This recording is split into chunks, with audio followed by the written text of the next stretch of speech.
Chris Godinez, licensed professional counselor, also the host of We Need to Talk on every Sunday at noon on YouTube, and then I post it up to Facebook. This video is for educational and informational purposes only. If you feel you need a therapist, please go to Google, type in therapy, your city, Psychology Today will pop up, click on that, and it will have qualified therapists in your area. Also, the views and opinions stated herein are mine and mine alone. They do not represent the ACA, the APA, or any other therapist for that matter. Boom, shakalaka done. Okay, so I wanted to answer a bunch of questions that I did not get to on Sunday. I've got some time between now and my next client. So why are narcissists so hateful? Why do they hate? Why do they always need somebody to hate? Well, okay. Narcissists need somebody to project onto. They hate themselves, okay? So when you're dealing with somebody who is, you know, homophobic, racist, etc., guarantee you that they've got some self-hatred going on, and they are more than likely personality disordered. So narcissists need a victim. Narcissists need somebody they can project onto all of their crap. So all of their hatred, all of their this, all of their that. They need a victim. They do. It's the triangle. Remember, there's got to be a victim, there's got to be a hero, and there's got to be so it's a villain, hero, and victim. So they need somebody to put all of their stuff onto so that they can have, you know, all of their crap focused on somebody else. So they're hateful people. They are just hateful people. They hate. They're usually very homophobic. They're usually very racist. They're usually, you know, they hate somebody because they're different. So remember, with personality disordered people, and I'm talking malignant, guys. I am not talking traits of, I am talking full bore, oh my God, malignant. They hate people who are different. They can't stand the differences. They can't stand that somebody is not them. So, and even if somebody is them, they'll then start projecting all of their crap onto them. It is cuckoo for Cocoa Puffs. It doesn't even, yeah, it's crazy. But yeah, they're hateful because they hate themselves. You've got to understand this. There is no there. Even though they're sitting there going, oh, I'm fabulous, I'm great, I'm this, I'm that, look how great I am. Just by their behavior, by them hating, you can tell that they don't love themselves. People who love themselves don't hate. Let me just say that again. People who love themselves don't hate because we love ourselves and we can empathize with other people and put ourselves into those shoes. Whereas a narcissist cannot, will not, can't make them do that. So they are hateful because they hate themselves to the core. But yet they project that hatred out on everybody else because their ego will not allow them to process or deal or whatever with that. So anyway, I hope that answered the question. Are all narcissists concerned about how they look? No, not all of them are. So remember, there's different types of narcissists. You've got the grandiose ones who are like, you know, look at me, look at me, look at me, I'm fabulous, tell me how great I am, tell me how fabulous I am, blah, blah, blah. Those tend to be the ones, the grandiose ones tend to be the ones that are really concerned with how they look, right, all the time. The covert ones, not so much. They're more interested in playing the victim. You know, poor me, I do all this for you, and you never do anything for me, and da-da-da-da-da. They're always the victim, always the victim, always the victim. So they don't always care about how they look. Communal narcissists, it can go either way. So it just depends. So communal narcissists are the ones who use religion to fear, obligate, and control. Fear, obligation, and control. Keep somebody in the loop with using their religion. So that's going to play into actually another question a little further down. We'll talk more about that. Okay, question. How do you handle a flying monkey you don't trust? I live one street over from my narc ex-sister-in-law and half-brother. I think the sister-in-law did cocaine with my ex and it really triggered me. So here's the thing. If you were not related to these people, would you have anything to do with them? If the answer is no, act accordingly. A flying monkey is a flying monkey because they're doing the bidding of the narcissist or the malignant borderline, the malignant narcissist, the malignant borderline. So if somebody is doing the bidding of an abuser, why the hell would you trust them? You wouldn't. So you have nothing to do with them. You don't be around them. You can't trust them. If you can't trust somebody, you don't have them in your life, basically. So it's like, no, you've shown me who you are. Thanks for playing. Bye-bye. So you just don't have anything to do with them. And you can be civil, you can be distant, but you don't let them in. Absolutely. Okay. All right. Can you talk more about quiet BPD? I think I will do that in another video probably on a Sunday, because I want to talk more about, you know, it's on a scale, guys. It's on a scale. So quiet borderline are more likely to harm themselves as they opposed to harming other people. The further up the line they get, though, the more malignant they get. So I will talk more about that on a Sunday. Don't know when yet, though, but I will. Trust me, I'll get to it. I've got it on my list. Okay. Question: is chemistry with someone similar to trauma bonding? No. So here's the difference. Chemistry with someone is you meet them and you're like, oh, wow, I really like that person. Damn, we really jive. That's really cool. I really enjoy being with them. This is fantastic. Cool. All right. See you later. And then you go off and you do your own thing, and then you come back and see them at some other point and you really jive with them, okay? That's chemistry. That means that you guys click. There's something going on, which is different than love bombing, and I'm going to get to that in a minute. So that's chemistry. What trauma bonding is that somebody comes into your life and goes, oh, I'm just like you. So like Prince Hans and Anna from Frozen, I'm just like you. You like to ice skate, I like to ice skate. You like ice cream, I like ice cream. You like this, I like that. You like pizza, I like pizza. And they pretend to be our soulmate, right? And then as soon as we're in their clutches, then their mask slips and they start discard and devalue and discard. So I love you, I love you, I love you, I hate you. Love, hate, love, love, love, hate, hate, hate, love, hate, love, love, love, hate, hate, hate, hate, hate, hate, hate, hate, love. And that's trauma bonding. That's the intermittent positive rewards. So we become literally addicted to the positive. We're waiting for them to be good to us again. And we get addicted to that moment when they're good to us. So we're not addicted to the abuse. We're addicted to when they're positive. So trauma bonding is when somebody is love you, hate you, love you, hate you, love you, hate you, love you, intermittent positive rewards. And we start getting addicted to that, and we start trauma bonding, because now we're bonded, we're living through that trauma, waiting for that time when they're going to be good to us. And it comes from Stockholm Syndrome, which I'm pretty sure I've talked about before, which is named after a bank robbery in Stockholm, Sweden in 1970, I want to say 1 or 2, could have been 73, around in there, early 70s. And they took hostages, and it only took 1 week of trauma bonding. I'm going to kill you. No, no, no, I'm your savior. I'm going to kill you. No, no, no, I'm your savior. You know, that whole thing. Ooh, hold on.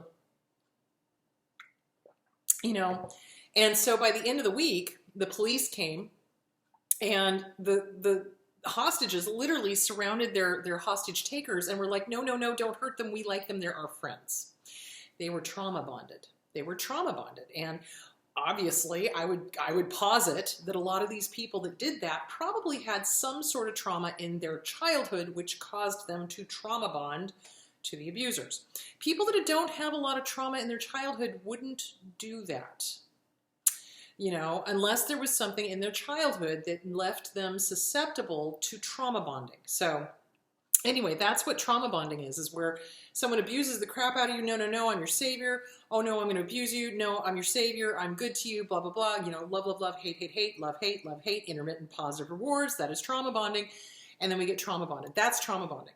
So chemistry is just when you feel like, oh, wow, I like this person, and there's a spark there. I like it. This is good. I like this. That's great. You want to be careful of love bombing. So love bombing is when they march in and do the whole Prince Hans thing. You like pizza, I like pizza. You like to ice skate, I like to ice skate. You like this, I like that. And, you know, and they're over the top. So, and they want to be with you all the time. So it's like you just meet somebody. You're not going to be texting them nonstop. You're not. And if you are, that should be a huge red flag. It's like, wait a minute, why are we texting each other all the time? Can't we go a day or two without texting each other? What's going on? So they're constantly wanting physical touch. Why? So abusers like to use oxytocin. I think it's subconscious. I don't even think it's a conscious thing. I think it's a subconscious thing. They know that if they're constantly in physical touch with somebody, they're bonding with them because oxytocin is released, and that's our bonding chemical. And so then, you know, we become addicted again to the bonding chemical oxytocin, and we start craving that. We start craving being with them. We start craving touching them. We start craving having sex with them. We start craving whatever. So that's why you want to be really, really careful. If somebody comes on like gangbusters, way too hard, way too strong, texting nonstop, calling nonstop, wanting to see you every single day, that's love bombing. That is love bombing, absolutely. So be careful of that. Chemistry, on the other hand, is you two meet and there's sparks there, and you're like, oh, Okay, I like this person. Alrighty then. That's chemistry. So I hope that helps you understand the difference. Okay, my ex left me and went no contact. Stupid me wants her back. Okay, first of all, stop calling yourself stupid, okay? No name calling here, not even to yourself. So this is common, guys. When we are left by an abuser, our inner child immediately goes, why wasn't I good enough? Instead of, damn, what the fuck is wrong with them for leaving me? Hello? Do you see where I'm going with that? So it's a self-esteem issue. It's a self-esteem. And in fact, I think I posted an article on that on Facebook.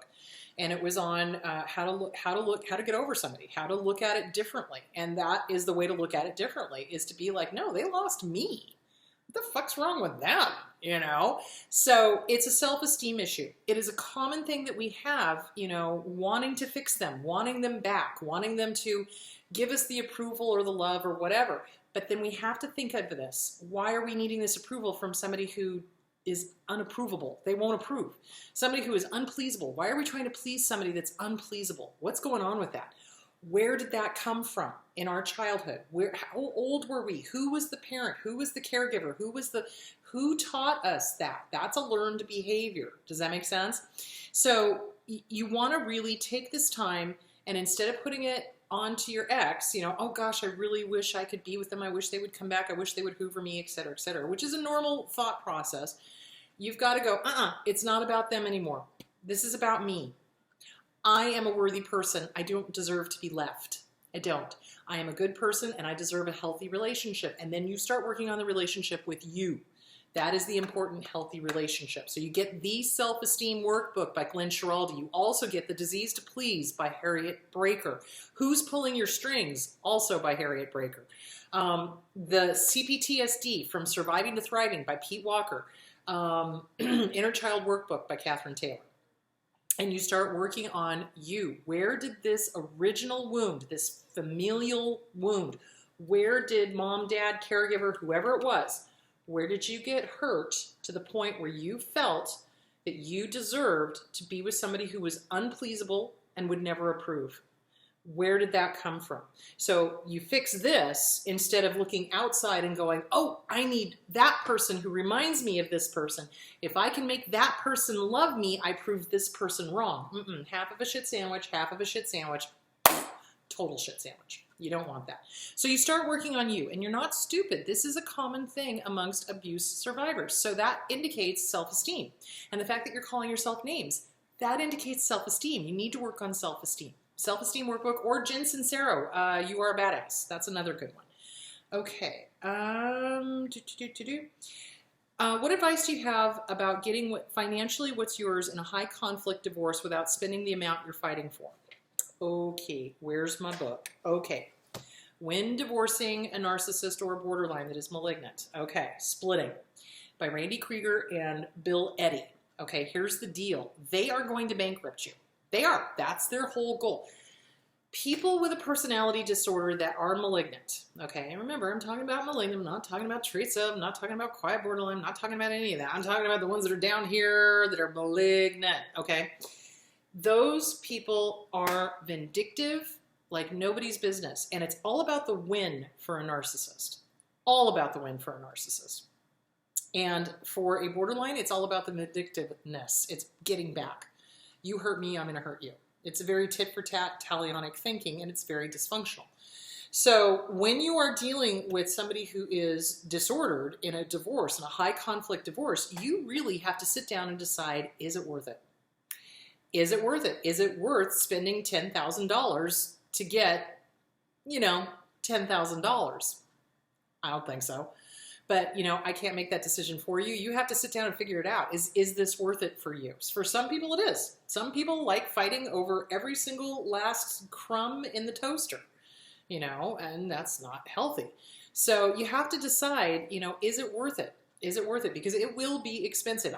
Listen to me now, believe me later. I have seen these disordered types drag out high conflict divorces for literally years, Okay. And if you don't have a judge that understands what's going on, they'll allow it to go on. And so what the abuser does is they'll either hire a sleazebag attorney, which some would argue all attorneys are sleazebags, but you know, it's the thing, except for Brent. Brent's a good guy.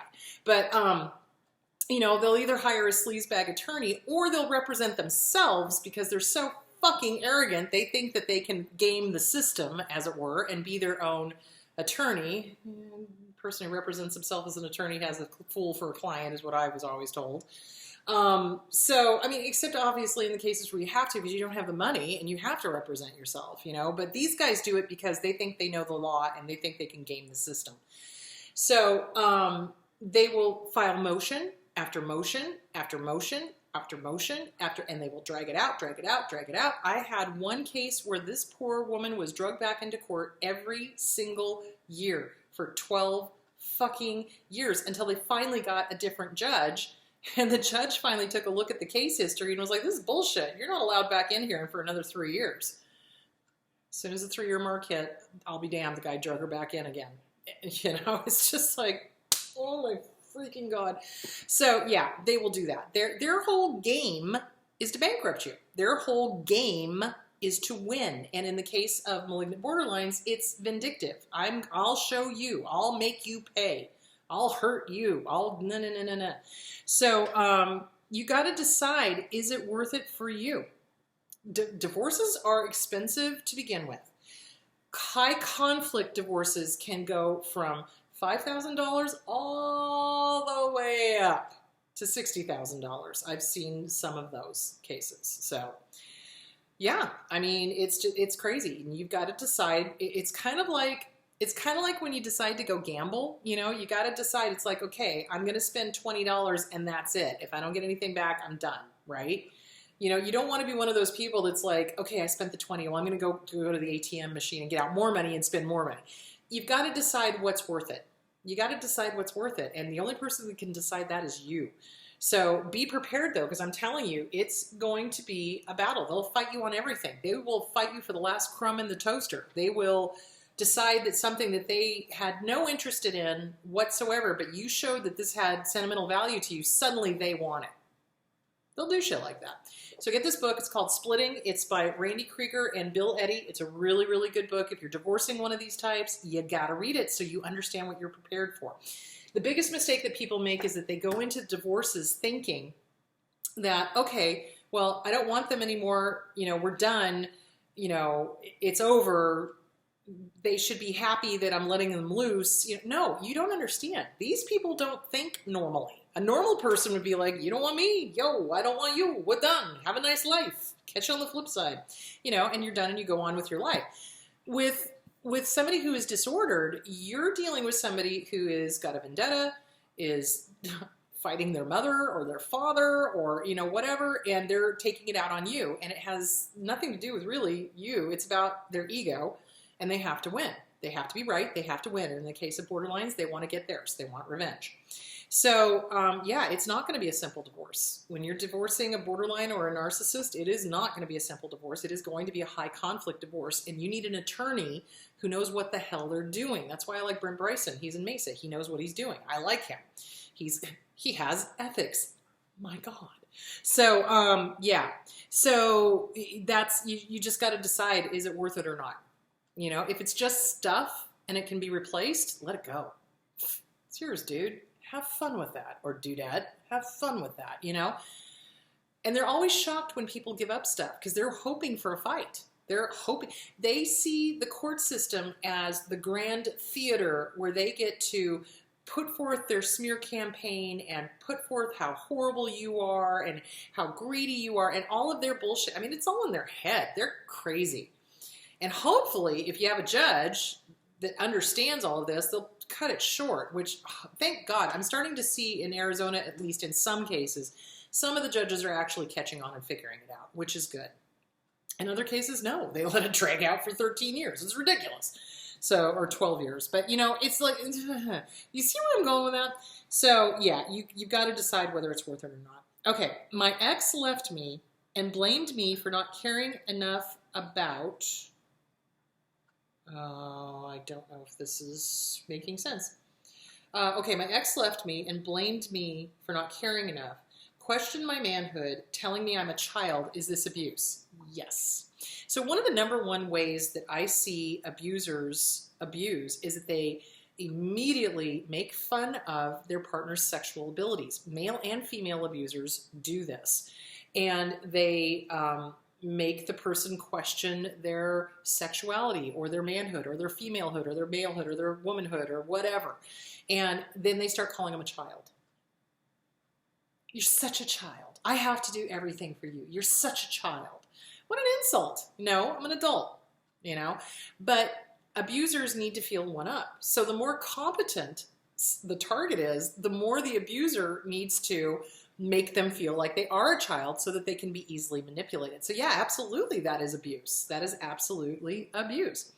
And anytime anybody, especially a romantic partner, and I've seen them doing this in the middle of the relationship. Like they'll be in the relationship and they'll start, claiming that the person is terrible in bed and this, that, and the other thing, and you can't get it up or you don't orgasm or, whatever. Male and females do this, okay? And then on a switch, they'll suddenly be loving and kind and wonderful. Again, that's that trauma bonding, okay? And they'll call them names. You can't do anything. You're such a child. I have to do everything for you, blah, blah, blah, blah. So yeah, that is abuse, and it's a form of manipulation. It's a way of devaluing and making you feel less than so that they can more easily manipulate. So yeah, that's abuse, you betcha. Okay, question.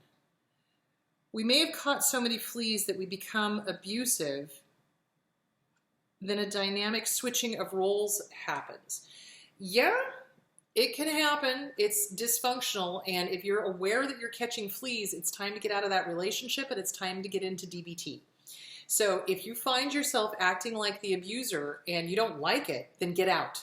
Get out and get help, because the fleas are going to eat you alive. You don't want to act like the abuser. You don't. You don't. I know it feels quote unquote good to get back at them, but there's no there to get back at. Because remember, for them, it's all about the win. And whether the win is actually aggressively winning or whether it's playing the victim and winning. You don't want a part of that. That's a crazy dynamic. Get out, get to a DBT therapist, get to a trauma therapist, get working on yourself. Not healthy. Start squishing those fleas. Okay. Okay. All right. My daughter blames me for her childhood. And the father is a narcissist. Do I tell her that he's a narcissist and has antisocial personality disorder? The daughter is 19. Okay, so when you're dealing with children,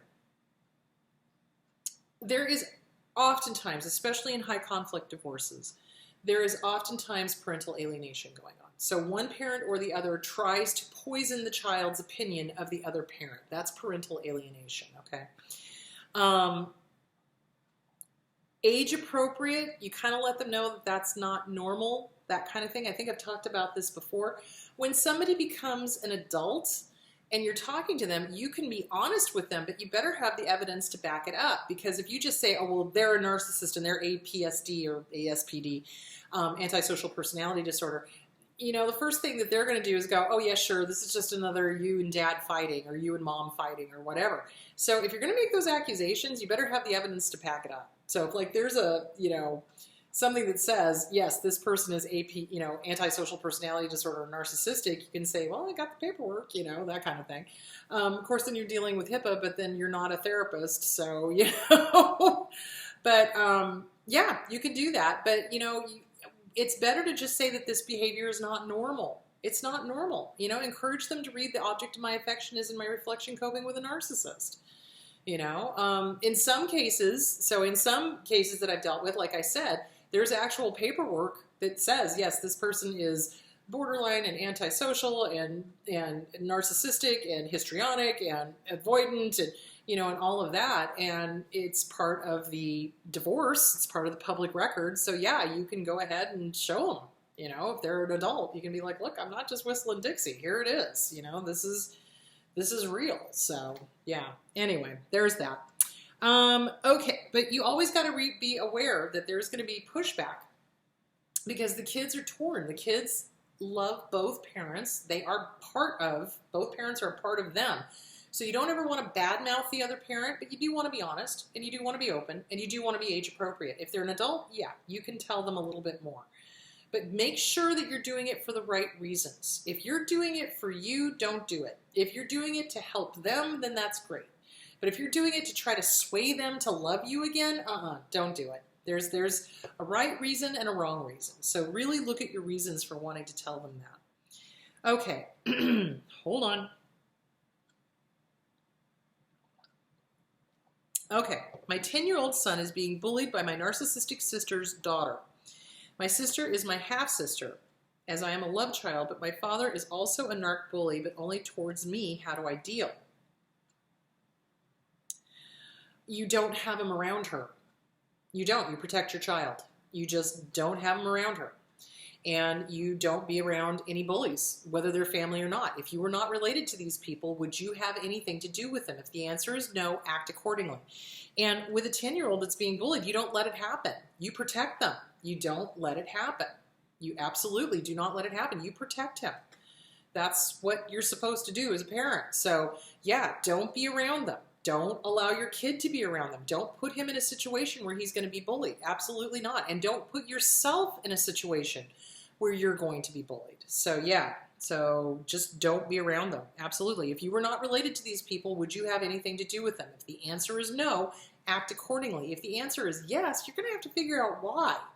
Why do you feel that you need to put up with that? So yeah, there's that. Okay. Can the love bomb phase last years? She said a switch went off and immediately following, I was completely discarded. It was as if our relationship never happened. Yeah, it can. It can. The love bombing phase lasts until they find a meteor supply, as it were. So, yeah, it can last for years. It usually doesn't last that long because usually narcs are not that, patient. So, but if they're, if there's no other supply around and you're it, yeah, the love bombing phase can last for, up to 4 years. Yeah, absolutely. If not longer in some cases, but yeah, they can. So, but love bombing is love bombing. So you got to watch for the signs and the symptoms of love bombing. If you're being love bombed, then you're in danger because at some point you're going to be discarded. So yeah, absolutely. Okay, well, I think those are all of the questions. This week on the show, I'm going to be talking about siblings. I want to talk about how to deal with narcissistic siblings or abusive siblings, how to deal with abuse when you were a kid, how to deal with it as an adult, dealing with them, how to protect your kids, like if there's sibling rivalry and then there's abuse. So we're going to talk about the differences and all of that sort of stuff. Cannot think of anything else. All right, you guys, have a good couple of days. I am going to see if I can place the ads myself. I've had some complaints that there were too many ads in these one-offs that I'm doing, and I've just been leaving it up to Google to do, but apparently they're putting it in every 2 seconds. So I'm going to see if I can place the ads myself and see how that goes. So let me know. All right, guys, have a great day or two, and I will talk to you again on Sunday. Bye.